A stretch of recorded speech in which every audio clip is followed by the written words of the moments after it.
Mano klausimas būtų premjerui. Labai panašus, ką kolega Algirdas Butkevičius klausė, tačiau aš programoje pasigendu ambicijos. Kaip Lietuva bris iš energetinio skurdo, kuris yra vienas didžiausių Europoje.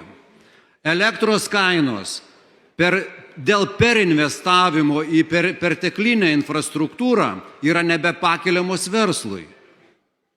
Prezidentas siūlo verslui tam tikrą kreditą 5 metams nukelti dalį mokėjimų, kad jo produktas būtų verslo konkurencingas eksportui. Tai štai tas pats projektas, kuris 2 metus marinuojamas, tas pirmasis vėjo jūros parko projektas, kuriam reikės išleisti 3 milijardus, kaip komercinis jis jau nebeveža. Nereikia čia nieko vynioti vatą, yra kaštų-naudos analizė. Tai gerbiamas premjerė, kaip jūs elgsitės su tais 3 milijardais? Užkrausite vartotojams papildomą naštą? Ar kaip kitaip? Ačiū. Ačiū gerbiamas Seimo nariai.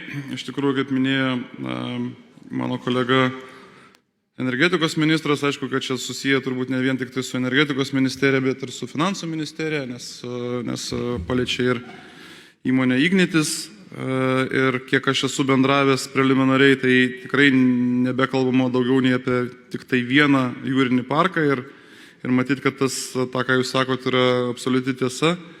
Jis gali būti galbūt, kaip sakyti, realizuojamas susiderinus su Europos komisija valstybės paramos schema, bet aš, žinot, mechanizmų kaip kažką gyvendinti galim visą laiką rasti turbūt. Ir didesnius projektus, ir tokius grandiozinius projektus. Visą laiką svarbu pirmą analizuoti, kokią tai turės efektą. Ar mes tiesiog, kaip sakyti, nepalengvinsim tą energetinę naštą kaip vieną iš kaštų formų verslui, nes ir dabar verslas kenčia nuo to, nes tie kaštai energetiniai, ne tik elektros, jie atsigula turbūt į sąnaudas ir neleidžia būti konkurencingiams Europai. Todėl šią prasme sprendimai bus daromi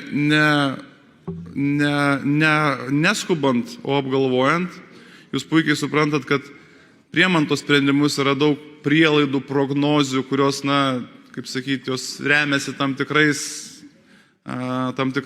galimais scenarijais, bet mesgi nežinom, kas bus nei po metų, nei po 2, kaip plėtosis ir kaip keisis geopolitinė situacija, viskas tas gali būti keičiama, tai mes čia labai intensyviai ir atsargiai žiūrėsim. Ir jeigu tikrai, kaip aš sakau, kartais žinot, yra tas posakis, jeigu čia yra monkės biznis, tai mes į tokį biznį tikrai nesivelsim ir valstybės į projektus, kurie neturi prasmės, neturi prasmės ne dėl, kaip sakyti, žaliosios energetikos, bet neturi ekonominių